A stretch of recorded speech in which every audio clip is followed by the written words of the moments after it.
Good day, and we're coming on the air at this hour because President Biden is just moments away now from holding his first formal news conference on this day 64 of his administration.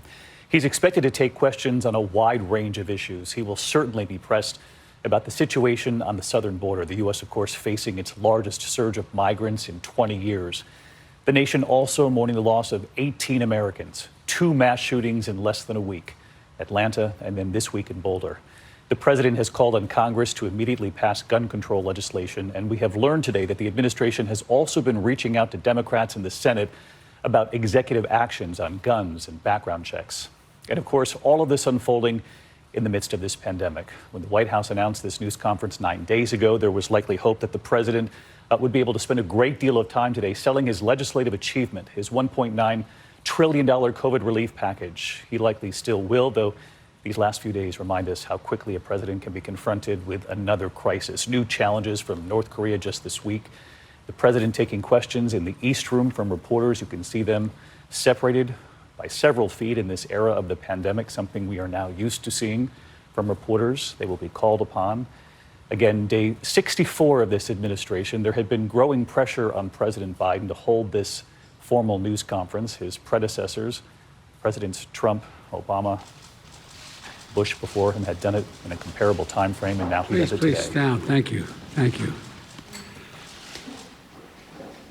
Good afternoon. Before I take questions, I want to give you a progress report to the nation on where we stand 65 days into office here, on vaccinations and a few other top priorities for the American people.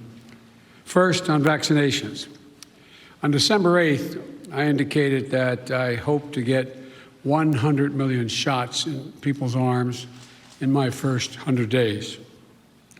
We met that goal last week by day 58, 42 days ahead of schedule.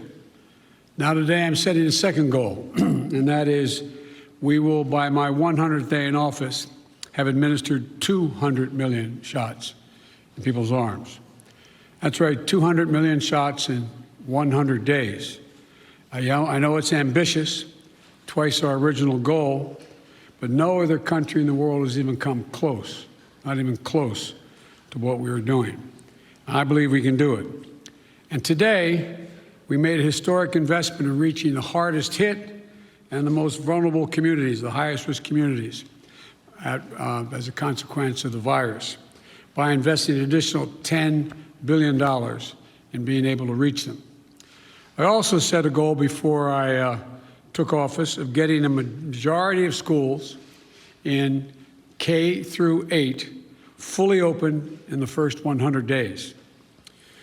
Now, thanks to the enormous amount of work done by our administration, educators, parents, local, state education officials, and leaders, recent Department of Education survey shows that nearly half of the K through 8 schools are open now full-time, 5 days a week for in-person learning.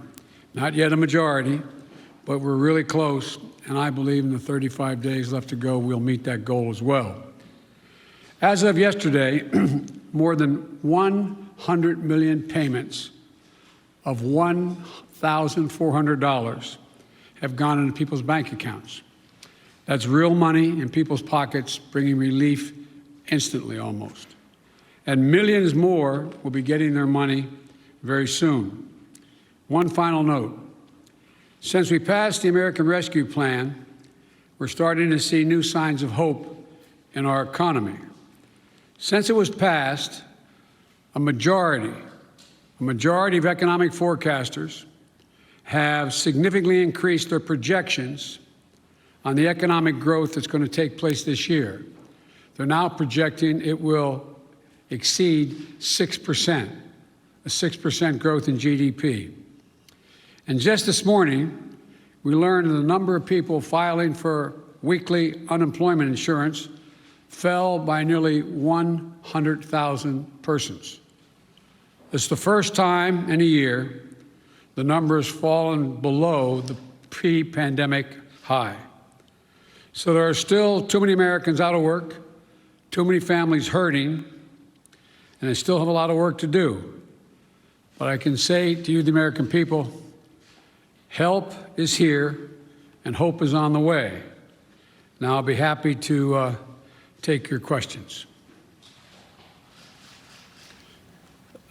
Zeke, the Associated Press. Thank you, Mr. President. You mentioned your progress on COVID-19. I'd like to ask you about some of the other issues facing your presidency. One of the defining challenges you face in the coming months is how to deliver on your promise to Americans on issues like immigration reform, gun control, voting rights, climate change. All of those right now are facing stiff, united opposition from Republicans on Capitol Hill. How far are you willing to go to achieve those promises that you made to the American people? Well, I'm good. Look, when I took office, I decided that it was a fairly basic, simple proposition, and that is I got elected to solve problems. And the most urgent problem facing the American people, I stated from the outset, was COVID-19 and the economic dislocation for millions and millions of Americans. And so that's why I put all my focus in the beginning. There are a lot of problems, but all my focus on dealing with those particular problems. And the other problems we're talking about, from immigration to guns and the other things you mentioned, are long-term problems. They've been around a long time. And what we're going to be able to do, God willing, is now begin one at a time to focus on those as well. And whether it's immigration or guns or a number of other problems that face the country.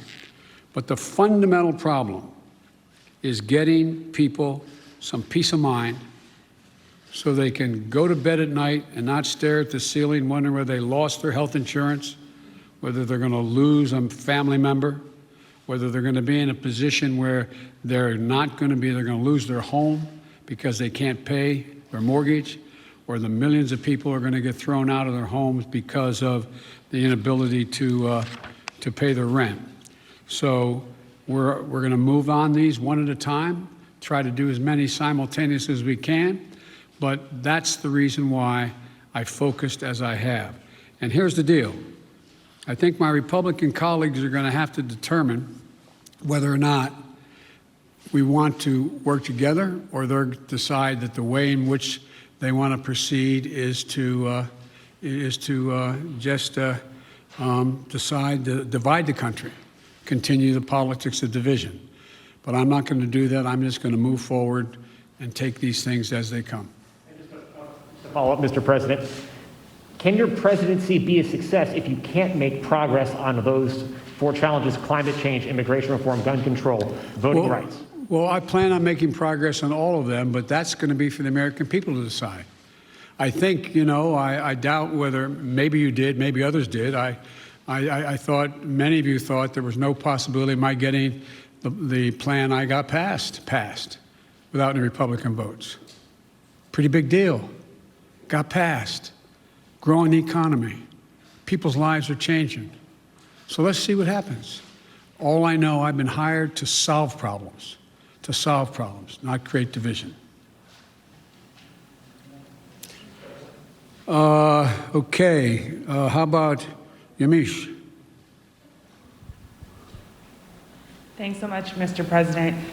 You've said over and over again that immigrants shouldn't come to this country right now. This isn't the time to come. That message is not being received. Instead, the perception of you that got you elected as a moral, decent man is the reason why a lot of immigrants are coming to this country and entrusting you with unaccompanied minors.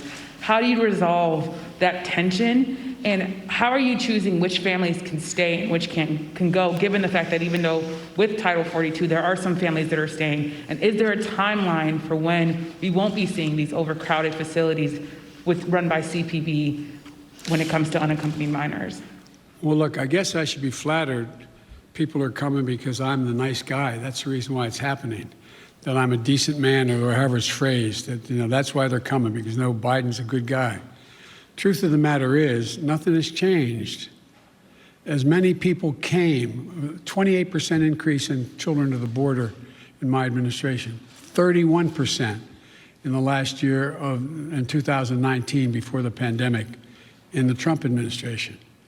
It happens every single solitary year. There is a significant increase in the number of people coming to the border in the winter months of January, February, March. It happens every year. In addition to that, there is and by the way, does anybody suggest that there was a 31% increase under Trump because he was a nice guy and he was doing good things at the border? That's not the reason they're coming. The reason they're coming is that it's the time they can travel with the least likelihood of dying on the way because of the heat in the desert, number one. Number two, they're coming because of the circumstances in country. In country. The way to deal with this problem, and I started to deal with it back when I was United States Vice President, putting together a bipartisan plan of over $700 million to do with the root causes of why people are leaving. What did Trump do? He eliminated that funding. He didn't use it. He didn't do it. And in addition to that, what he did, he dismantled all the elements that exist to deal with what had been a problem and has been continued to be a problem for a long time. He, in fact, shut down the number of beds available. He did not fund HHS to get the children out of those Border Patrol facilities where they should not be and not supposed to be more than a few days, a little while. But he dismantled all of that. And so what we're doing now is attempting to rebuild the system that can accommodate what is happening today. And I'd like to think it's because I'm a nice guy, but it's not. It's because of what's happened every year. Let me say one other thing on this. If you take a look at the number of people who are coming, the vast majority, the overwhelming majority of people coming to the border and crossing are being sent back, Thousands, tens of thousands of people who are over 18 years of age and single people, one at a time coming, have been sent back, sent home. We're sending back the vast majority of the families that are coming. We're trying to work out now with Mexico their willingness to take more of those families back. But that's what's happening. They're not getting across the border.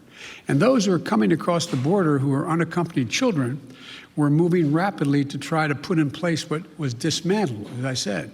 For example, of all the children who are coming across the border, over 70% are either 16 or 17 years old. We're not talking about people ripping babies from mother's arms or little 3-year-olds standing on the border. Less than, I think it's 1.5% fall in the category of the very young. So what we're doing is we're providing for the space, again, to be able to get these kids out of the Border Patrol facilities, which no one should be in any longer than 72 hours. And today, I went to, for example, I used all the resources available to me, went to the Defense Department, and the Secretary of Defense has just made available Fort Bliss, 5,000 beds. Be immediately available, 5,000 beds in the Texas border.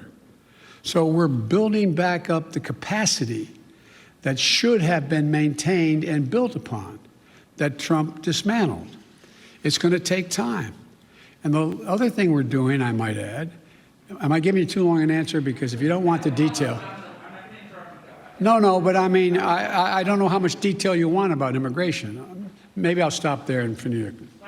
My follow-up question is, one, if you could talk a little bit about which families, why they're being allowed to stay, what the families that are being allowed to stay, why they're being allowed to stay. In addition to that, when it comes to the filibuster, which is what Zeke was asking about, there's immigration is a big issue, of course, when it related to the filibuster, but there's also Republicans who are passing bill after bill trying to restrict voting rights. Chuck Schumer is calling it an existential threat to democracy. Why not back a filibuster rule that at least gets around issues including voting rights or immigration? Jim Clyburn, someone, of course, who you know very well, has backed the idea of a filibuster rule when it comes to civil rights and voting rights. Well, look, I'm going to deal with all of those problems. The question is, the priorities as they come and land on my plate. Let's go to the first question you asked, the first of the second questions you asked.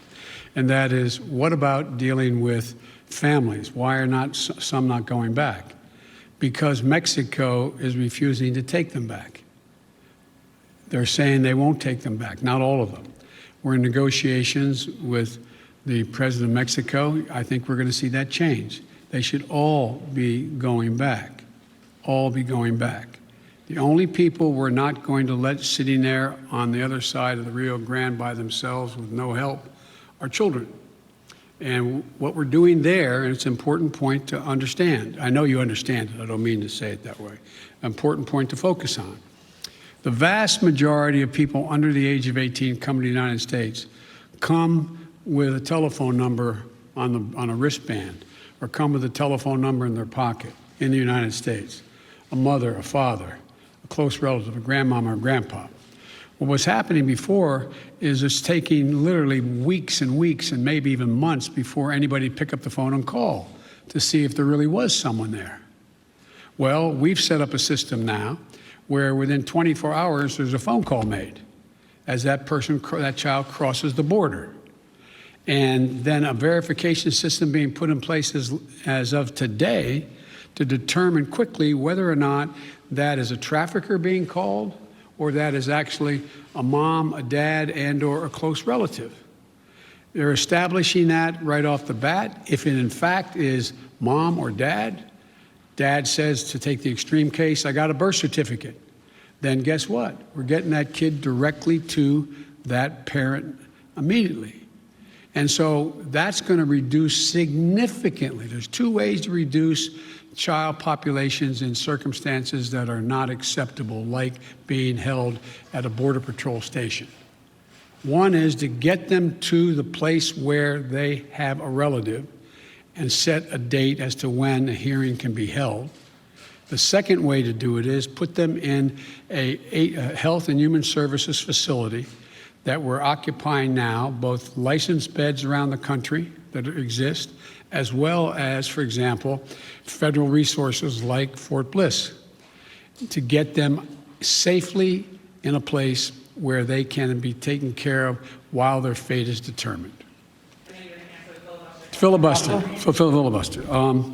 You know, with regard to the filibuster, I believe we should go back to a position of the filibuster that existed just when I came to the United States Senate 120 years ago. And that is that it used to be required for the filibuster, and I had a card on this. I was going to give you the statistics, but you probably know them, that it used to be that from between 1917 and 1971, the filibuster existed. There were a total of 58 motions to break a filibuster that whole time. Last year alone, there were 5 times that many. So it's being abused in a gigantic way. And for example, it used to be you had to stand there and talk and talk and talk and talk until you collapsed. And guess what? People got tired of talking and tired of collapsing. Filibusters broke down and we were able to break the filibuster, get a quorum and vote. So I strongly support moving in that direction, in addition to having an open mind about dealing with certain things that are just elemental to the functioning of our democracy, like the right to vote, like the basic right to vote. We've amended the filibuster in the past. But here's the deal. As you observed, I'm a fairly practical guy. I want to get things done. I want to get them done consistent with what we promised the American people. And in order to do that, in a 50-50 Senate, we've got to get to the place where I get 50 votes so that the Vice President of the United States can break the tie, or I get 51 votes without her. And so I'm going to say something outrageous. I have never been particularly poor at calculating how to get things done in the United States Senate. So the best way to get something done, if it holds near and dear to you that you like to be able to, anyway, we're going to get a lot done. And if we have to, if there's complete lockdown and chaos as a consequence of the filibuster, then we'll have to go beyond what I'm talking about.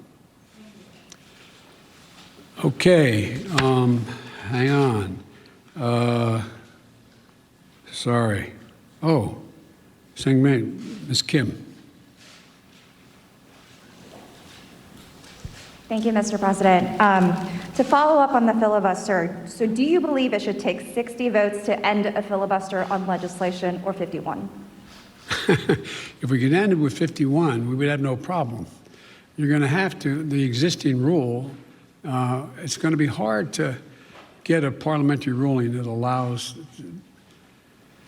50 votes to end the filibuster, the existence of a filibuster.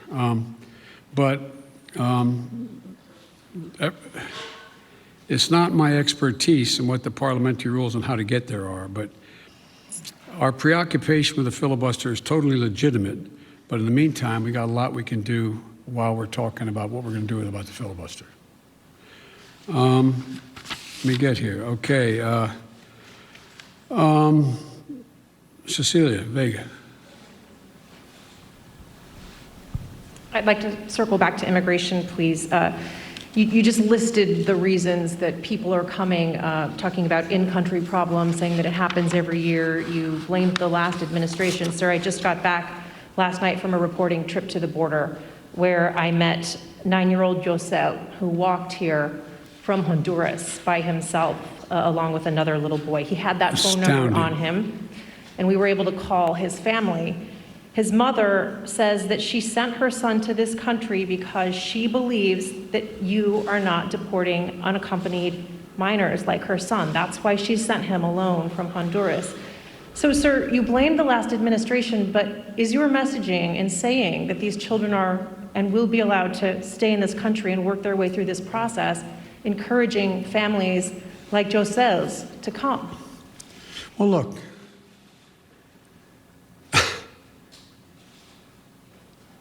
The idea that I'm going to say, which I would never do, that if an unaccompanied child ends up at the border, we're just going to let them starve to death and stay on the other side.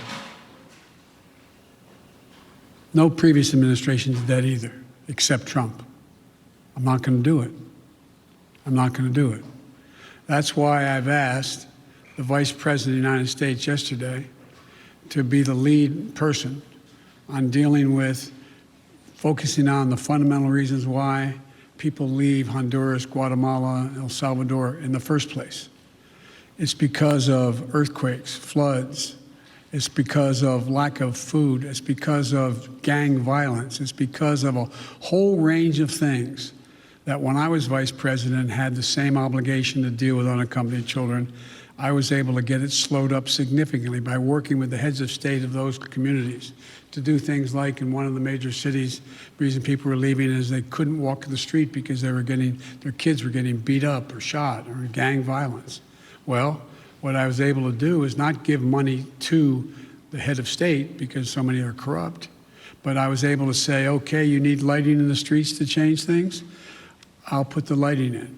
We got a contractor. We got the type of lighting. We paid directly to the contractor, did not go through the government. And violent crime significantly was reduced in that city. Fewer people sought to leave. When this hurricane occurred, the 2 hurricanes, instead of us going down and helping in a major way so that people would not have a reason to want to leave in the first place because they didn't have housing or water or sustenance, we did nothing. We're going to do a lot in our administration. We're going to be spending that $700+ million a year to change the life and circumstances of why people leave in the first place. That mother did not sit around on the kitchen table and say, you know, I got a great idea. Why I'm going to make sure my son gets taken care of is I'm going to put him, how old was he or she? He's 9. I also met a 10-year-old. A 9-year-old. I'm going to send him on a 1,000-mile journey across the desert and up to the United States because I know Joe Biden's a nice guy and he'll take care of him. What a desperate act to have to take. The circumstances must be horrible. So we can do something about that. That's what the vice president's going to be doing. What I did when President Obama asked me to come and deal. I was in Turkey at the time. He said, "You got to come home and take care of this." So we put together a plan, and it had an impact. And so the question here is how we go ahead and do this, what we do. There's no easy answer. Quick follow, if I may. Do you want to see these unaccompanied minors staying in this country, or should they be deported eventually? Well, the judgment has to be made whether or not, in this young man's case, he has a mom at home. There's an overwhelming reason why he'd be put in a plane and flown back to his mom.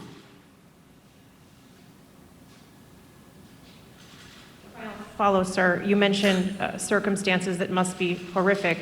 The Customs and Border Protection Facility in Donna, Texas, I was there, is at 1,556% capacity right now with mostly unaccompanied minors. There are kids that are sleeping on floors.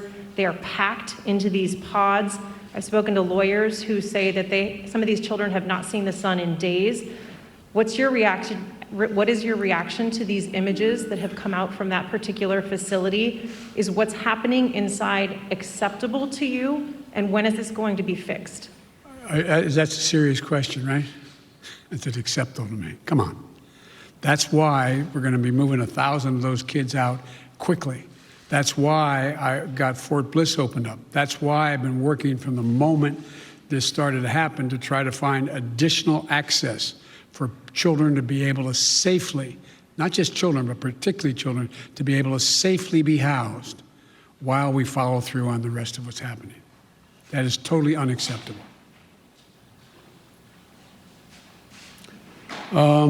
Ken.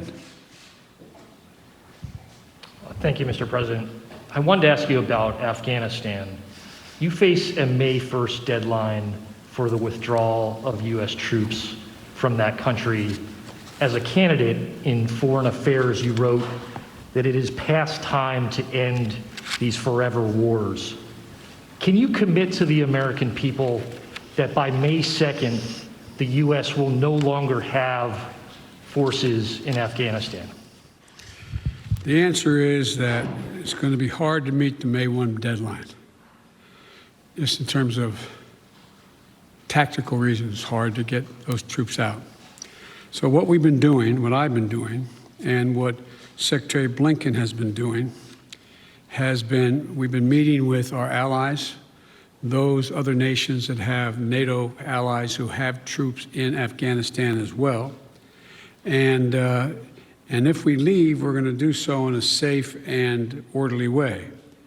We're in consultation, I say, with our allies and partners and how to proceed. And Secretary Blinken is meeting in Brussels this week with our NATO allies, particularly those who have forces there. And General Austin is just met with Kayani, and I'm waiting for the briefing on that. He is the leader, quote, in Afghanistan and Kabul. And there's a UN-led process that's beginning shortly on how to mechanically get people, how to end this war. But it is not my intention to stay there for a long time. But the question is, how and in what circumstances do we meet that agreement that was made by President Trump to leave under a deal that looks like it's not being able to be worked out to begin with? How's that done? But we are not staying a long time. You just said if we leave. Do you think it's possible that we will leave? The question is when we leave. Do you believe, though, it's possible we could have troops there next year? I can't picture that being the case.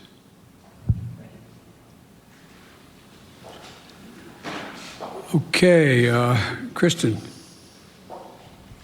Thank you very much, Mr. President. Given the conditions that were just laid out at the migrant facilities at the U.S. border, will you commit to allowing journalists to have access to the facilities that are overcrowded moving forward? I will commit when my plan very shortly is underway to let you have access to not just them, but to other facilities as well.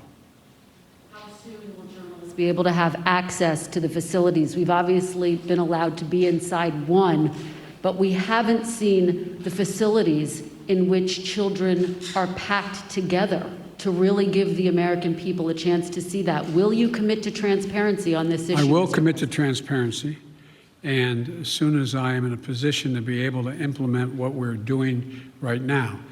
And one of the reasons I haven't gone down, I have all my chief folks have gone down, is I don't want to become the issue.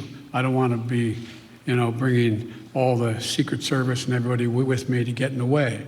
So this is being set up, and you'll have full access to everything once we get this thing moving. Okay, and just to be clear, how soon will that be, Mr. President? I don't know, to be clear. Do you bear responsibility for everything that's happening at the border now? I hear you talking a lot about the past administration. You decided to roll back some of those policies. Did you move too quickly to roll back what? I'm sorry? Policies. Did you move too quickly to roll back some of the executive orders of your predecessor? First of all the policies that are underway were not helping at all. Did not slow up the amount of immigration and as many people coming. And rolling back the policies of separating children from their mothers, I make no apology for that. Rolling back the policies of remain in Mexico, sitting on the edge of the Rio Grande in a muddy circumstance with not enough to eat, I make no apologies for that. I make no apologies for ending programs that did not exist before Trump became president, that have an incredibly negative impact on the law, international law, as well as on human dignity. And so I make no apologies for that. To ask you about foreign policy, Mr. President. Overnight, we learned that North Korea tested 2 ballistic missiles. What, if any, actions will you take, and what is your red line on North Korea? Let me say that, number one, UN Resolution 1718 was violated by those particular missiles that were tested, number one. We're consulting with our allies and partners, and there will be responses if they choose to escalate. We will respond accordingly. But I'm also prepared for some form of diplomacy, but it has to be conditioned upon the end result of denuclearization. So that's what we're doing right now, consulting with our allies. Just very quick follow-up. You only got another hour now, okay? Diplomacy, can you define what you mean? And former President Obama warned the incoming President Trump that North Korea was the top foreign policy issue that he was watching. Is that how you assess the crisis in North Korea? Yes. Okay, hang on a second here. Kristen, Nancy, CBS. Thank you very much, Mr. President. I want to go back to voting rights. And as Yamiche mentioned, Republican legislatures across the country are working to pass bills that would restrict voting, particularly Democrats fear impacting minority voters and young voters, the very people who helped to get you elected in November. Are you worried that if you don't manage to pass voting rights legislation, that your party is going to lose seats and possibly lose control of the House and the Senate in 2022? What I'm worried about is how un-American this whole initiative is. It's sick. It's sick. Deciding in some states that you cannot bring water to people standing in line, waiting to vote. Deciding that you're going to end voting at 5 o'clock when working people are just getting off work. Deciding that there will be no absentee ballots under the most rigid circumstances. It's all designed, and I'm going to spend my time doing 3 things. One, trying to figure out how to pass the legislation passed by the House, number one. Number 2, educating the American public. The Republican voters I know find this despicable. Republican voters, of folks outside this White House. I'm not talking about the elected officials. I'm talking about voters.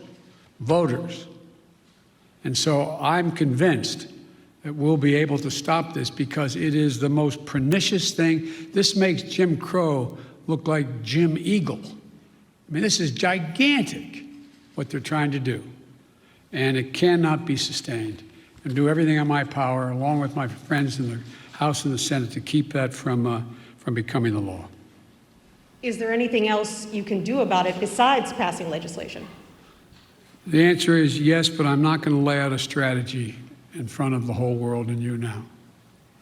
Then, on a related note, have you decided whether you are going to run for re-election in 2024? You haven't set up a re-election campaign yet, as your predecessor had by this time.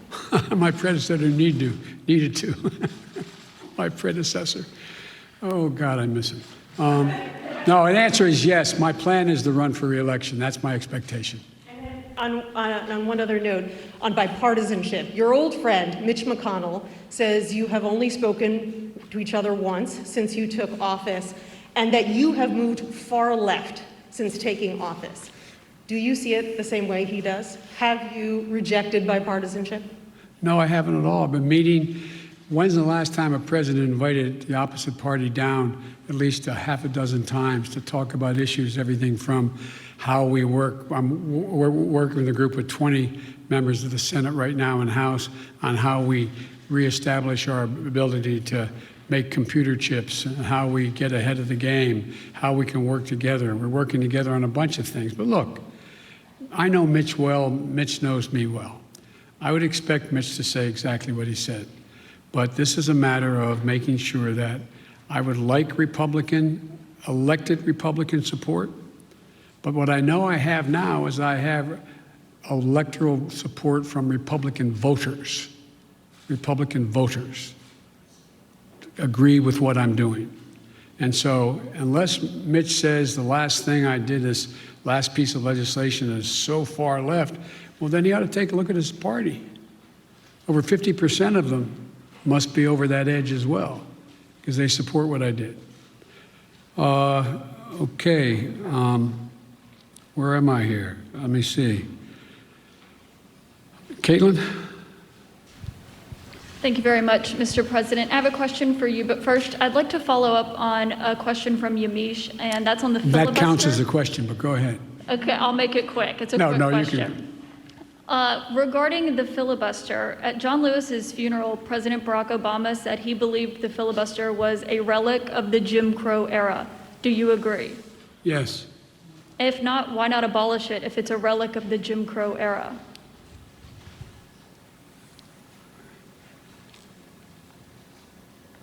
Successful electoral politics is the art of the possible.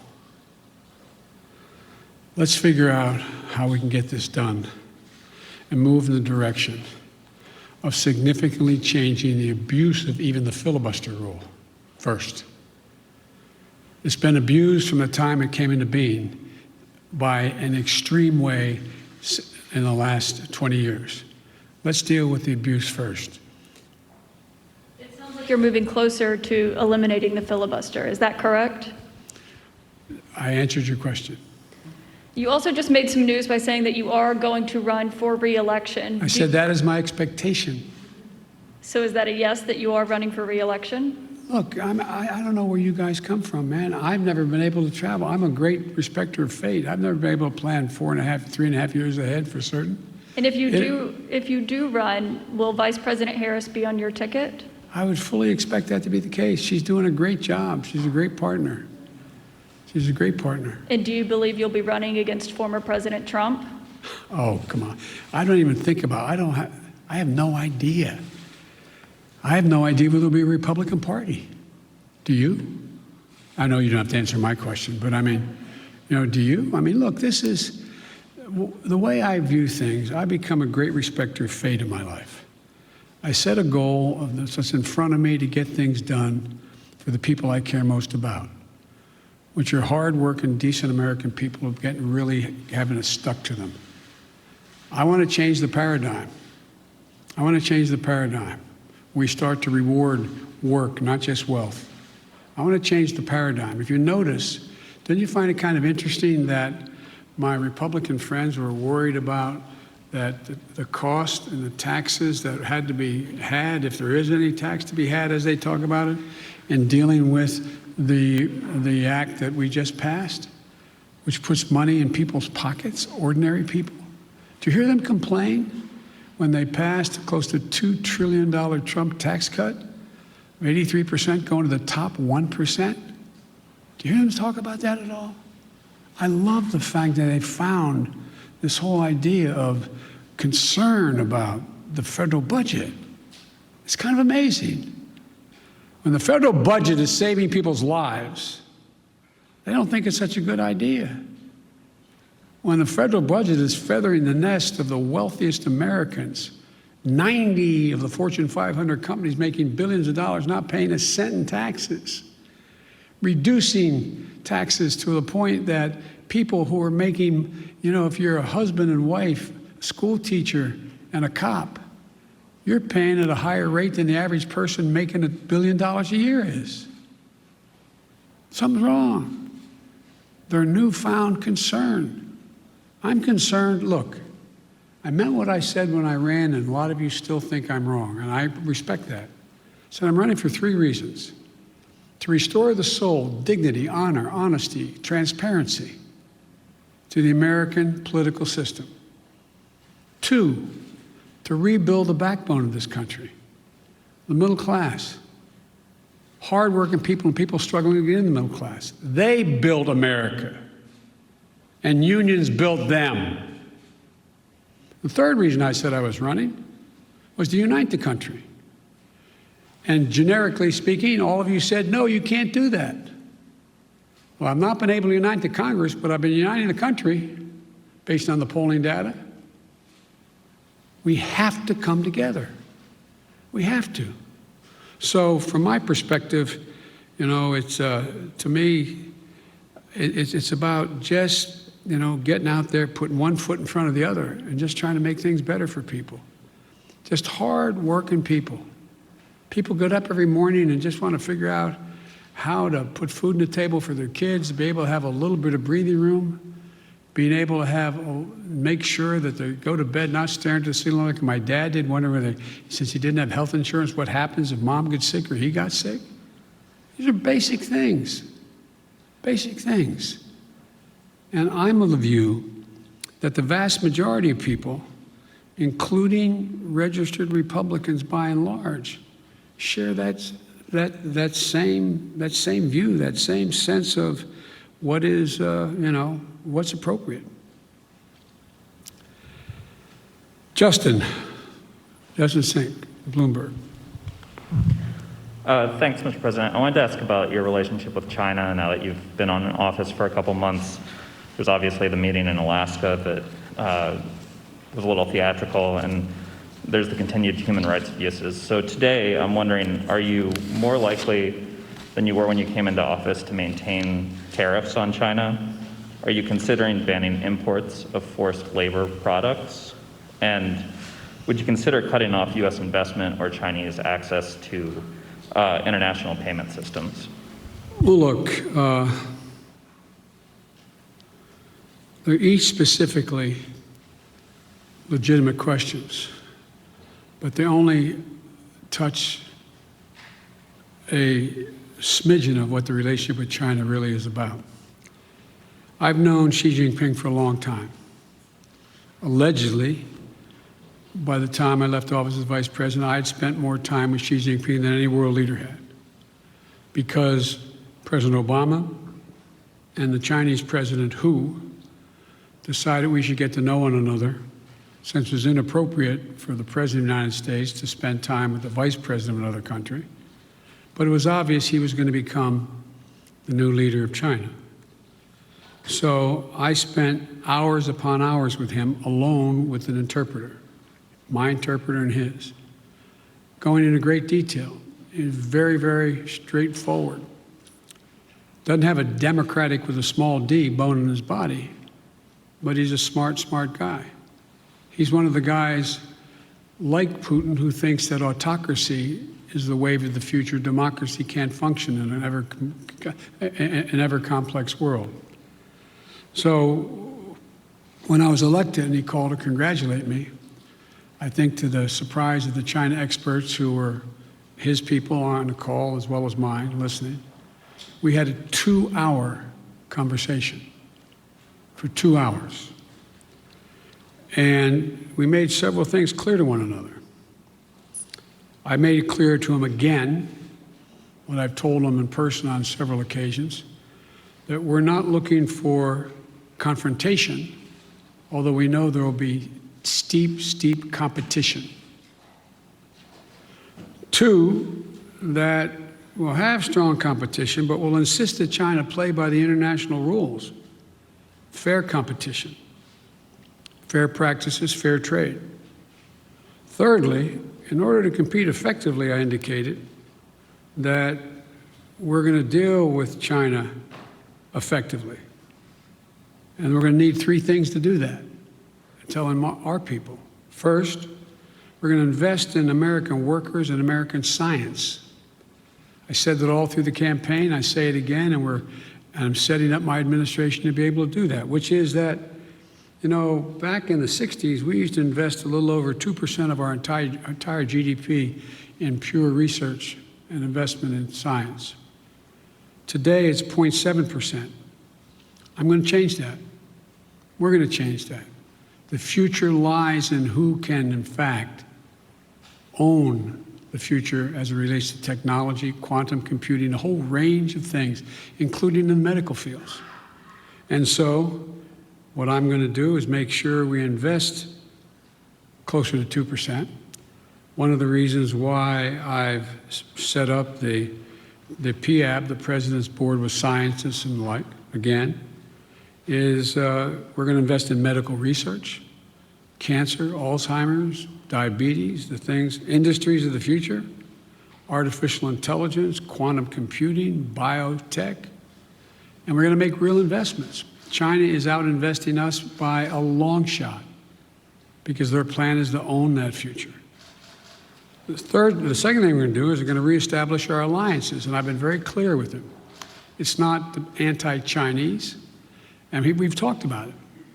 I want to make sure that, for example, later today, after this, as a matter of fact, shortly after this, which is fine, we've been going close to an hour. I'm happy to go longer, but one of the things that I'm going to be doing, I'm going to be speaking with 27 heads of state in Europe. And very shortly, I think within the next hour or so, I don't know the exact time. And earlier this month, and apparently it got the Chinese attention, that's not why I did it, I met with our allies and how we're going to hold China accountable in the region. Australia, India, Japan, and the United States, the so-called Quad. Because we have to have democracies working together. Before too long, I'm going to invite an alliance of democracies to come here to discuss the future. And so we're going to make it clear that in order to deal with these things, we are going to hold China accountable to follow the rules. To follow the rules. Whether it relates to the South China Sea or the North China Sea or the agreement made on Taiwan or a whole range of other things.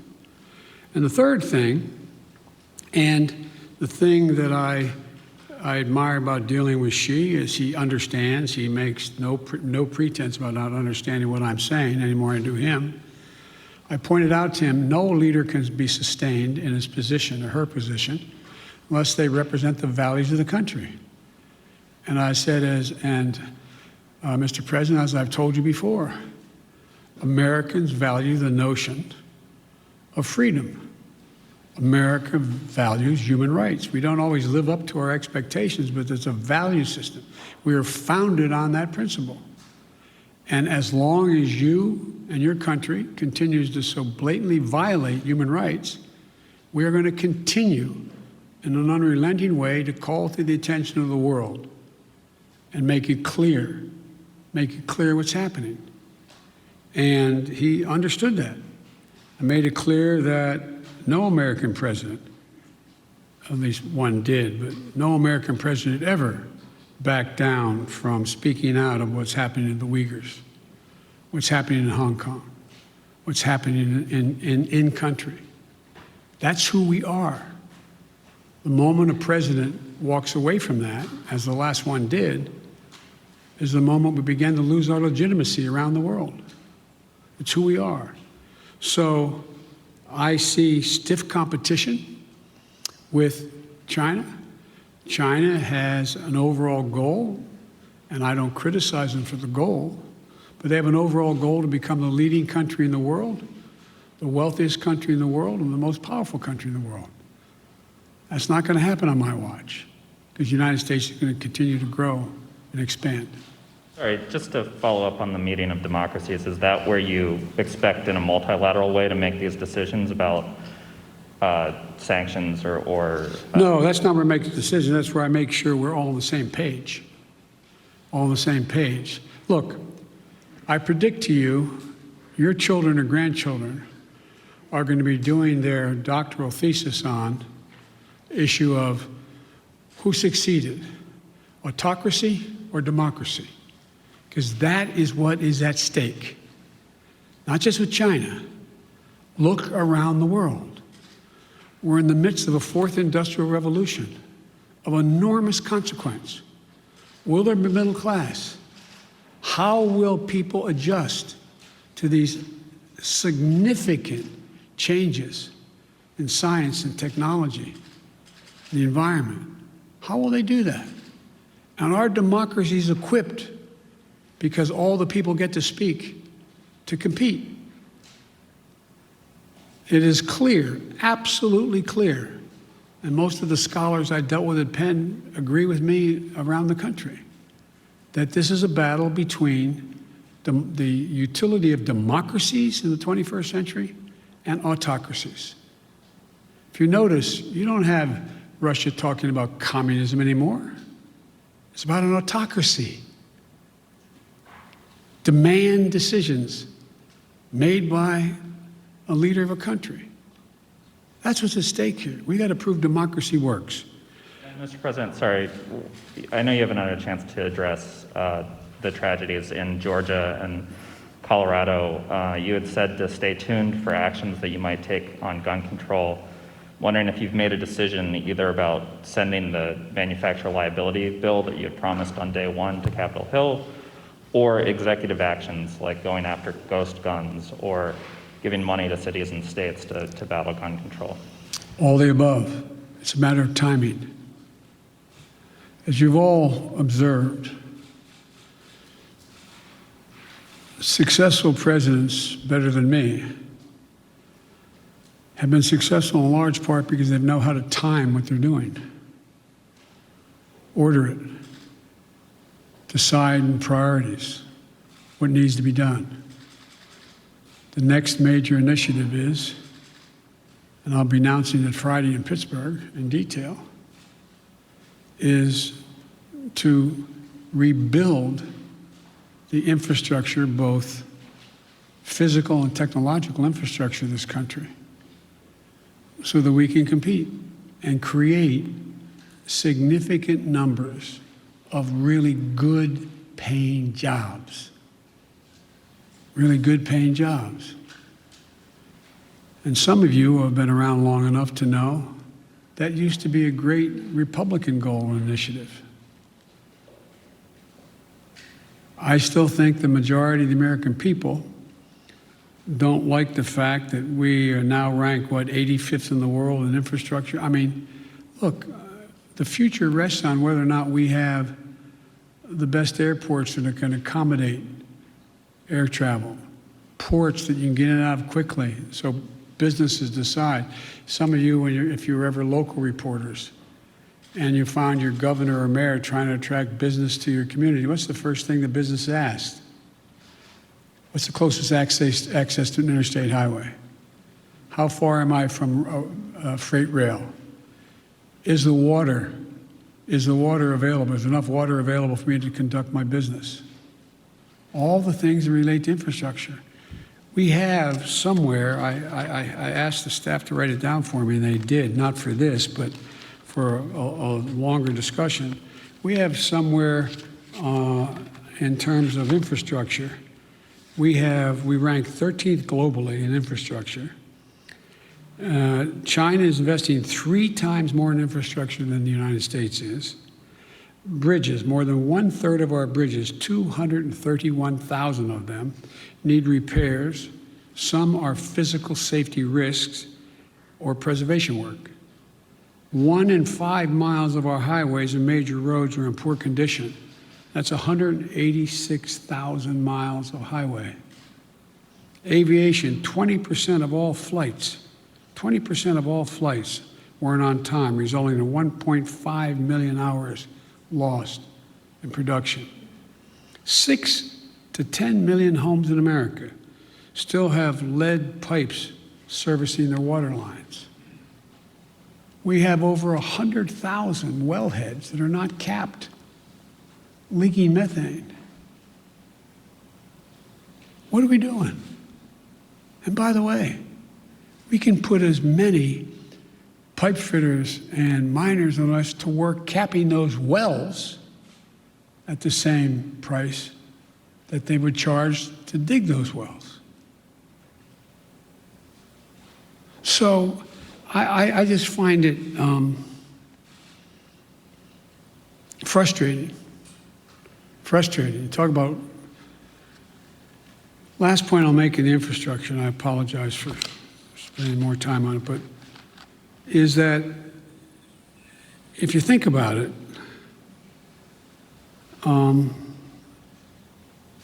it's the place where we will be able to significantly increase American productivity, at the same time providing really good jobs for people. But we can't build back to what they used to be. We have to build, the global warming's already done significant damage. The roads that used to be above the water level didn't have to worry about where the drainage ditch was. Now you got to rebuild them 3 feet higher, because it's not going to go back to what it was before. Only get worse unless we stop it. There's so much we can do. Look at all the schools in America. Most of you live in the Washington area now, but in your hometowns, I don't know where you're all from. How many schools where the kids can't drink the water out of the fountain? How many schools are still in a position where there's asbestos? How many schools in America we're sending our kids to don't have adequate ventilation? How many homes, buildings, office complexes are wasting billions of barrels of oil over time because they can't hold in the heat or the air conditioning, because it's leaks through the windows that are so porous and the connections? It's amazing. So there's so much we can do that's good stuff, makes people healthier, and creates good jobs. And I think that I got one more question here. And Janet from Univision. Thank you, Mr. President. We too have been reporting at the border, and just like Cecilia, we ran into a pair of siblings who came in on Monday, were detained by CBP, had the phone number for their mother who lives in the U.S. We have contacted the mother. That's the only way they know her kids are here, because CBP today, Thursday, has not contacted that mother. So when can we expect your promise of things getting better with contacting and expediting? Well, they're already getting better, but they're going to get they're going to get a whole hell of a lot better real quick, or we're going to hear some people leaving. Okay? We can get this done. We're going to get it done. I had a long meeting with the entire team and several cabinet level officers the other night. We're going to be moving within the next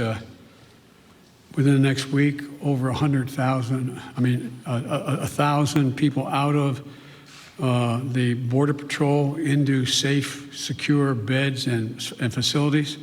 We're going to significantly ramp up. We're already out there contacting everyone from getting some of the employees at HHS. There's a lot of them doing other things and move them into making those calls.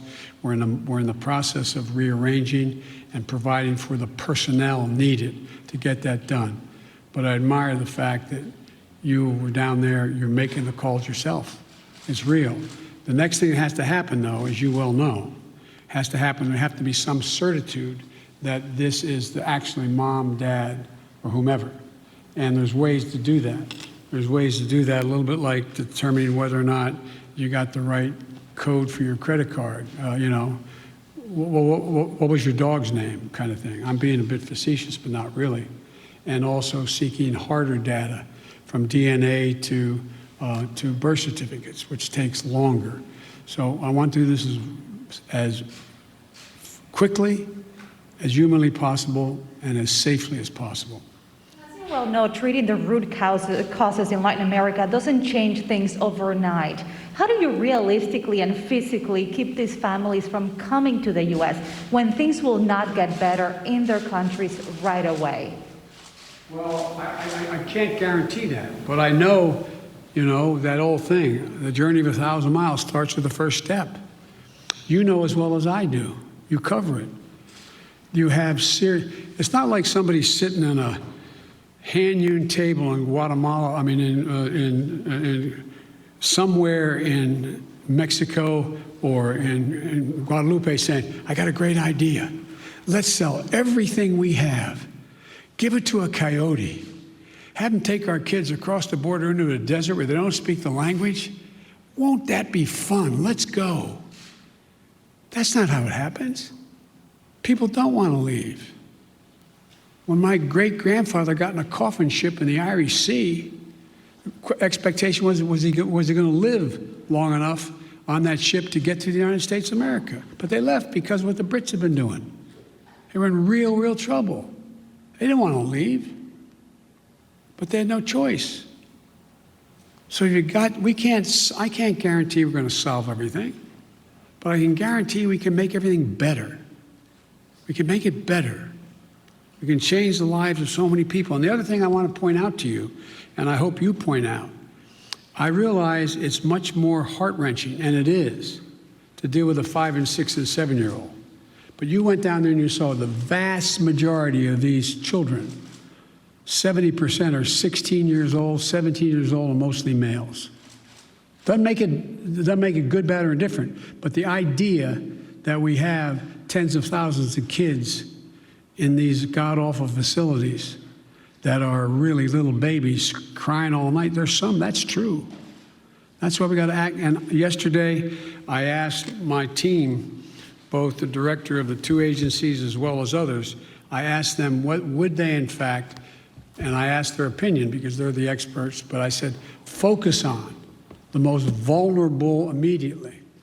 But there's no reason why in the next month as people cross the border, that phone call can't be made in the first 48 hours and begin. If I may ask one last question, have you had any talks with Senate Republicans who are threatening this administration with not considering the immigration legislation that was passed in the House until the situation at the border has been resolved? No, because I know they have to posture for a while. They sort of got to get out of their system. This is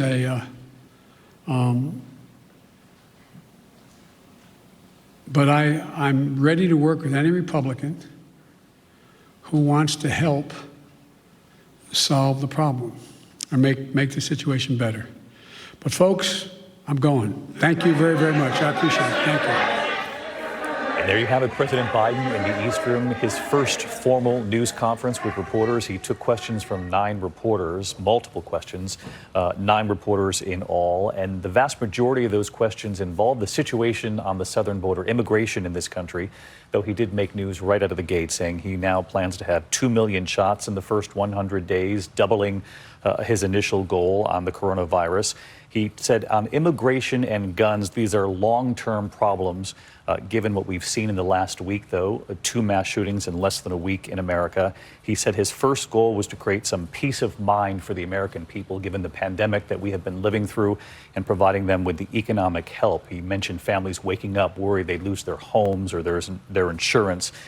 Then the pivot to immigration, many questions on immigration. He argued that they weren't coming to America, these unaccompanied migrants and other migrant families, because Joe Biden is a good guy, in his words. He said they're coming because they come during every administration, and they come in particular during this time of year when that long and very difficult journey is perhaps easiest for migrants to come, though his own Secretary of Homeland Security made the point in recent weeks that they even expect to see numbers they haven't seen in 20 years. He responded to our Cecilia Vega, our chief White House correspondent, when she talked about her reporting on the border in the last couple of days, the 9-year-old boy with the phone number to his mother back home. She called that mother and she said the reason the boy is coming is because President Biden is now in the White House, and that things have changed in America in that mother's view.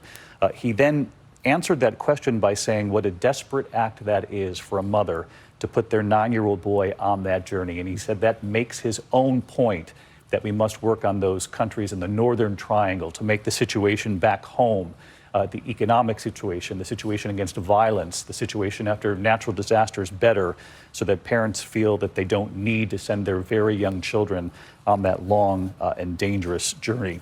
Some other major headlines: Afghanistan, he said he cannot picture American troops still being there a year from now, though he said he would not make that May 1st deadline to get troops out.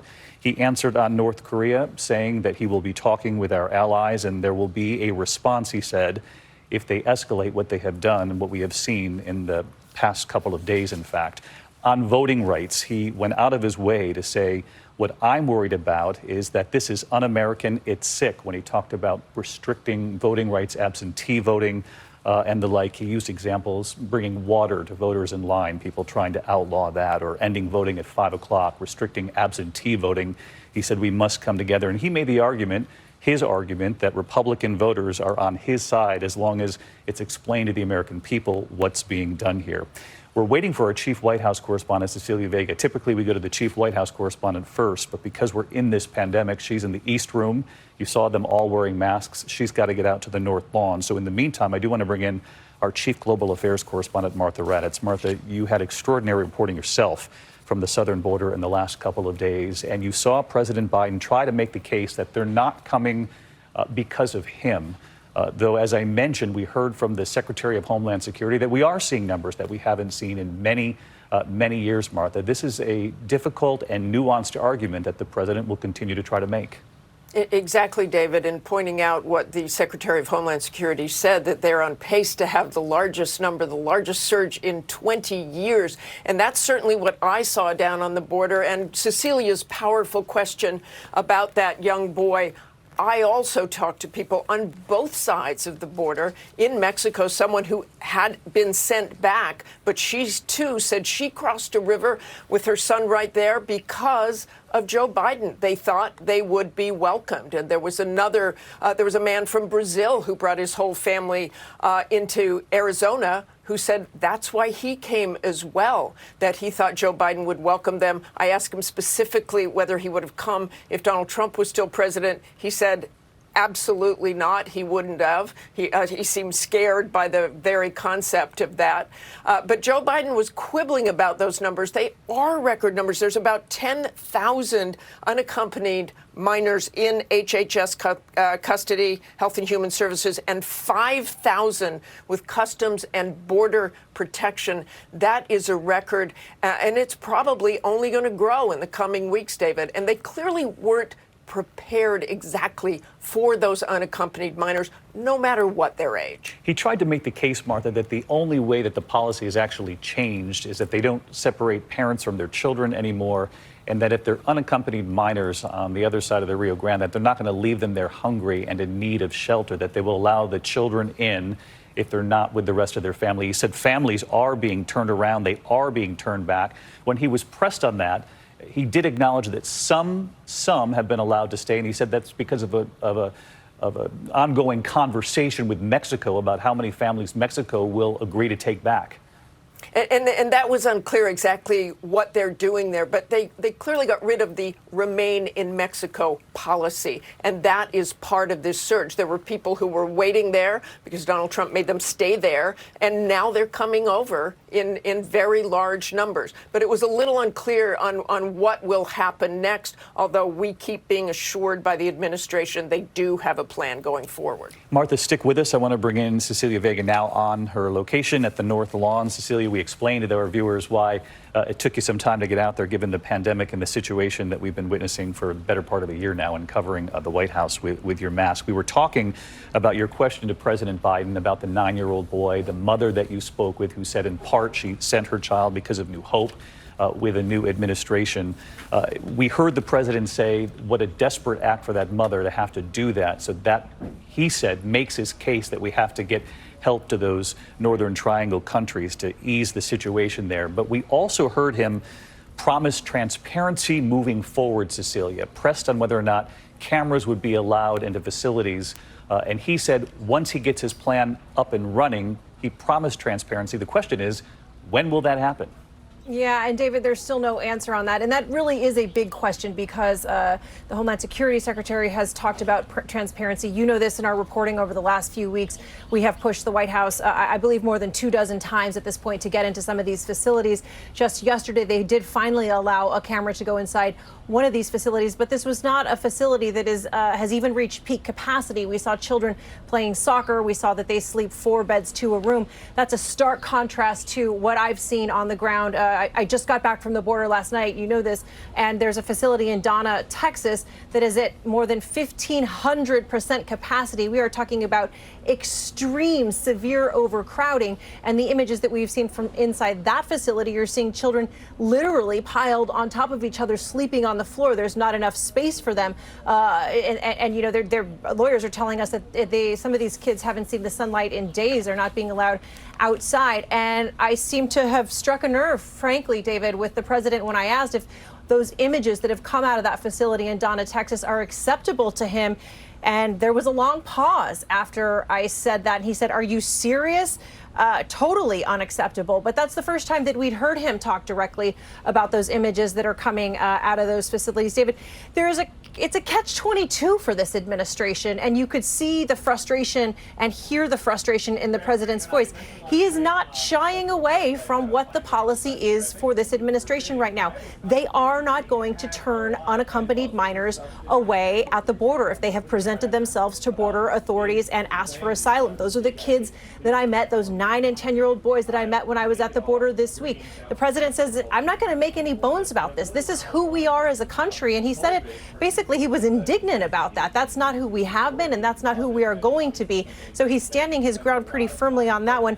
David, I'll just wrap by saying I was struck by one of the last things that the president said as this press conference was wrapping up on immigration. He referenced his great-grandfather who immigrated from Ireland. There is a sense of humanity that he is talking about here, saying this is who we are. This is the America that we are. We're not going to turn these kids away. That is not going to change with this administration, no matter the criticism from the right. And the president acknowledged that this is going to be an election issue. He basically said, I'm going to kind of let them talk this one out for a while. And Cecilia, I just want to underscore what you said, because as viewers watching you ask that question, it was the word acceptable. Is this acceptable to you? And it did strike a nerve with the president when you talked about the overcrowding, the situation that you witnessed firsthand. He tried to appear very confident with the American people watching this afternoon that his new policies that he's putting into place right now, is the case that he made today, will ease that situation. We've also learned in the last 24 hours that he's put Vice President Kamala Harris in charge of this effort of trying to stop the flow, the historic flow as we're seeing it from those Northern Triangle countries. And he's trying to put forward at least a brave face from this White House that they're going to be able to curtail what we're seeing. The question is that going to be possible? Is it going to be possible, David, and when will the effects of that actually take place? Because we are talking about an urgent situation. If you've got a facility that's at 1,500% past capacity in Texas right now, like this administration does, that's not something that is going to be fixed when you address the root causes of migration in countries like Guatemala, Honduras, and El Salvador. I think a lot of immigration advocates would be very happy to hear the president focused on trying to tackle these root causes. They have played radio advertisements in those countries saying, do not come. They're talking about opening consular offices in some of these countries so people can file for asylum there. But David, that was the point in my question to the president that I was trying to get across to him. He can blame President Trump. He can address these root causes. But the reality is they're still allowing, as a policy, children to stay. And when you're talking about families who are as desperate and in the most violent conditions that it's really unfathomable for us to imagine as Americans, because it is so completely foreign to what we have in this country, that they are making this life or death decision to send their child north over keeping their kids in their home country at the risk of death there. There is almost nothing the president can say or do at this point that will counter that message. If the policy is they're staying, that's what families are going to see and hear. And that is what Martha has heard on the ground at the border. That's what I've heard on the ground at the border. These families, many of them are saying they are coming because they believe this is a more compassionate administration. And the president didn't back away from that. He said today, this is who we are. That part of it is not going to change. The majority of people will be turned away. But when it comes to these unaccompanied minors, they're going to be kept safe and they're not going to be returned on their own. Yeah, he did not turn back when asked about being a good guy, the decency of this presidency and the American people. He said he embraces that part of the argument. It's now his situation, and he did stand by some of the tweaks to the policy that he's embraced, and he stood by those in that room with you today. Cecilia, our thanks to you. I do want to bring in John Karl, because in the last 9 days, the White House announced this formal news conference 9 days ago, John. This simply proves what can happen in just 9 days for a president, the crises that come up. Obviously, they wanted to talk a lot about the COVID-19 bill. He did talk a bit about it, but really what we talked about today are these crises that have come up since then in the last 9 days: immigration, the mass shootings in America. And in order to get any kind of legislation through, we got a 50-50 Senate, as you know, John. He was pressed on the filibuster, and this was interesting. He reiterated what he has said in recent days, that he wants to get back to a time when you had to debate for hours and hours and hours if you wanted to go to the filibuster route. But he said this, John: we're going to get a lot done if we have to. If there's complete lockdown and chaos as a consequence of the filibuster, then we'll have to go beyond. That was significant. Yeah, he clearly signaled that his position on the filibuster, he was opposed to eliminating the filibuster, could be changed. But, the bottom line, David, is it's not clear, even if Joe Biden wants to do away with the filibuster, if he can, in fact, get that done. There are at least 2 Democratic senators, Manchin of West Virginia, Sinema of Arizona, who are opposed to that. The big picture here, though, I got to say, Joe Biden waited some 64 days before having the first news conference. This was a news conference that seemed to be designed to keep the temperature down. He actually didn't make a lot of news. The biggest news, arguably, was in his opening statement. Quite a contrast to the previous president, who always wanted to be the center of attention.